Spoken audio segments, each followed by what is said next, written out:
7 FM. This morning we're joined by the president of the Ghana Electrical Contractors Association. He's right here in studio with us here on the Super Morning Show, Awal Sakib Mohammed. Good morning. Good morning, Winston. How are you doing? I'm doing great. Yourself? I'm fine. You enjoyed the Salah very well. Yeah, I did. I did. Yeah. Great to know. So, before we get into everything about, your concerns with charges and all of that, tell us a bit about the Ghana Electrical Contractors Association. So, Ghana Electrical Contractors Association was established in 1948 to serve as a focal point for meeting of licensed electrical contractors and practitioners for the purpose of promoting safety and quality in the electrical construction space. We also promote and maintain a good rapport between our members and the public. We're a nationwide association. Over the period of our existence, we've helped promote, or we've played key role in implementation of several policies, including the LR 1816. We have representation at various state agencies, including the Ghana Standards Authority, where we have a member on the technical committee. We have a member on the Ministry of Trade.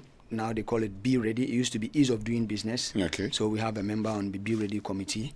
We actually have a representation on Ministry of Energy's Advisory Board, which happens to be my good self, and then so many other organizations.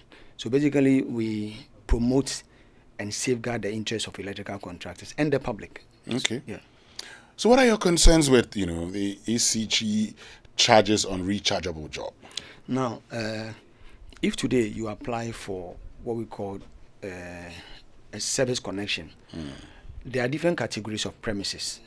A premises for which the sheer size of its load, require a substation, a primary substation, or what they call a dedicated substation, or your premises, for instance, I'm sure you have your own substation. If you have a premises that require a certain level of quality of power or reliability of power, then you need your own substation. Now, what happens is that when you apply for such service, ECG will visit your premises, do their own assessment, and then give you a bill. Now, in that assessment today, what happens is even before ECG leaves their premises, they'll make sure you pay a 10,000 Ghana cedis unrefundable before they come to your premises. And when they have come and done all the assessment, which will lead them to developing drawing and quotations and all that, now they will go and prepare an estimate. So then you are likely to pay the estimate less the 10,000 that you have paid. What we have realized, that 10,000 is making it difficult for people to even to apply for power. Now, you remember, it is only businesses and some serious commercial edifices that require transformers. So if you come, before you even come to assess my premises, you are requiring me to pay this amount of money, for which if I don't have, it means it's going to delay my plan in commissioning and all that. So now when they have prepared all the estimate, what we've realized is that there are some components of the charges where they call it preliminaries, which normally the 10,000 is captured under. And they also have what they call contingency. Our concern is that you are engineers. The kind of services ECG provides, it is not too complicated. If I come to your premises, I should be able to tell what size of transformer you need. A transformer is a transformer. It doesn't come with any complicated parts that you say is hidden, and for that matter, you cannot determine whether that part is needed or not. And then an RMU is an RMU. We all know, based on the specs, how much oil the RMU will require. If they are going to lay an underground cable, you can just measure the distance, knowing the cable sizes, and all the other components that are required are physical. And so we ask the question, why charge 10% of the total material cost as contingency? If indeed you know all the components, you know what everything that is. Is it your view that charge is too much and that they can actually charge less? What's wrong with, say, we're charging you 10% of the material cost? Now, the assessment that you do is for you to establish the components or the material that is required. It's only the materials that will create a contingency in our case, or in ECG's case. It's only the material. So all the material you've done, if you have done due diligence, you should not be charging. You see, your premises, I'm sure you will be hitting around 500 kVA or something. A 500 kVA transformer today in the open market is $12,500 US. You need another equipment to protect such a transformer, which is $11,000. Now the other components come. So you will be spending close to about 500 to 600,000 Ghana cedis. If someone is charging you 10% of 600,000 Ghana cedis as contingency, and that contingency they don't explain to anybody, I mean contingency after the construction. You should be able to tell the person, we charge you this amount of money for contingency, for this and that reason we didn't use it, and so this is your refund. Or we use part of it, and so this is your refund. But it doesn't happen. So this amount makes the whole service application very expensive. Aside that, they will charge you for labor, and they also charge you 15%, which they call company charges.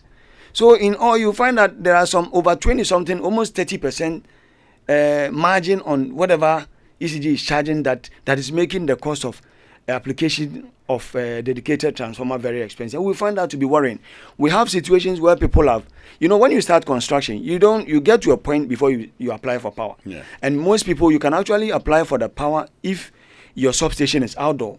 But many buildings, you have to put up the structure, you have to provide a place for substation and all that before the transformer is erected. So you find that many people just apply for smaller meter for construction, and when they are done, and then they apply for the big meter.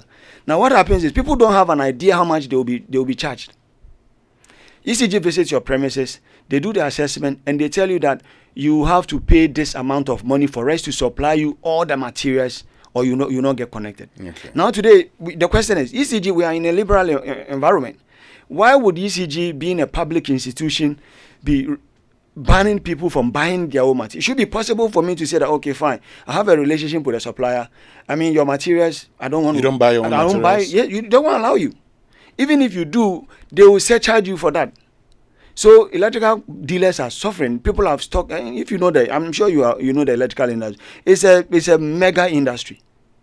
It requires a lot of investment to stock even 5 transformers in your warehouse. It's not small money. How long has this been going on? For about 3 years. It started during Budu's time. We met him. I mean, we couldn't conclude it. And now, since coming into this leadership, we've met them a number of times. They promised to meet us again and they've been, if I should say, they've been running away from us. So what do you want ECG to do now? So what we want is, today, we want the PURC, which is the regulator, to come up with clear-cut policies. This is not the only utility provider in the country. The question is, why isn't NEDCO charging same? NEDCO allows people to buy their own materials. Are you saying that now the excuse ECG engineers will give you is that people buy fake materials? You don't have the authority to determine whether a product is fake or not. It's only Ghana Standards Authority that have been mandated to do so. Are you telling us that the systems that are being installed at NEDCO, we know, even have a better system, except that they have challenges with power quality? If you go to NEDCO, the kind of quality of workmanship you find there is unmatched. Except that the voltages that gets there is poor, and so people find it difficult putting up factories and all that. But so what they do is they will allow you to buy your own materials, and then they charge you very little for connection. So we are asking the question, why do we live in a country where there's no standard as to how much one should be charged for rechargeable jobs? If you apply for service for your house, there's a standard fee which is set by PURC. So ECG and NEDCO, they charge same. So it should be possible for us to also have at least some baseline when it comes to rechargeable jobs. And then ECG should take its hand off material purchases. Their core mandate is to buy and sell power. There's nothing wrong. You do maintenance. So you buy your own materials and use it to do your own maintenance. But to prevent people from procuring their own materials is unacceptable. Now, even the materials, transformer, you can only install a transformer in ECG's network when they have tested it. All the importers, when they bring their transformer, they send them to ECG for them to test and issue them with a test report. But yet still, you prevent people from buying such transformers. I mean, that's double standard. So we are saying that buying of materials, ECG should focus on their core mandate, which is that they have to buy and sell power. They can import their own materials for their maintenance and whatever. But when it comes to private people that want dedicated transformers, it should be possible for people to buy materials from the open market. Their prices are highly inflated. I mean, you sometimes wonder where they get the things from. And one unfortunate thing is that you prevent people from buying with the excuse that the materials in the market are fake. And these are the same people that supply you materials. They imported. They are the same people that you buy from. So what happens if ECG fails to heed your request? Now, so we would like to believe that the president, he means well when he spoke about the industrialization of the country. And so we think that maybe this has not come to his attention, even though we petitioned several institutions. We're sure that it has not come to his attention. And we are sure that knowing the little he has done with the 1D, 1F, if it comes to his attention, he will make sure that this thing is addressed. So we have several ways we are dealing with it. This is just one of them. And then we can go as far as going to court to get a relief on, to get a pronouncement on whether some of the charges are actually legal or not. We can even hit the street. So we pray that we don't get there. We know that the leadership of this country, they mean well for the country. And so when we sit around the table, we should be able to find solutions to this thing so that businesses can thrive. People can set up businesses. You know, the government cannot do it alone. You need the private sector. And if the private sector is saddled or has to go through this stress in a normal environment, ECG is the one who's supposed to provide all these services for you and bill you for you to pay. You don't have the capacity, so the private sector is ready to contribute in this case. So why burden them? All right. So but have you, appealed to the president? We've appealed to him through the Ministry of Energy. We are yet to get a response. We've appealed to through the Minister of Trade and other state agencies. In the coming day, we are actually going to seek an audience with the president himself. For us, we know that today it's evident that the only institution that ECG respects is the presidency. I tell you. I know somebody will contest it, but the only institution that ECG listens to is the presidency. So we are going to seek an audience with the president and hope that this matter is addressed as soon as possible. Awal Sakib Mohammed, thank you so much for joining us this morning. He's president of the Ghana Electrical Contractors Association. We wish you all the best in your advocacy. We'll be monitoring, and whenever there's a need to speak to you again, we'll definitely do that. Thank you very much. Thanks for having us. Very much for joining us.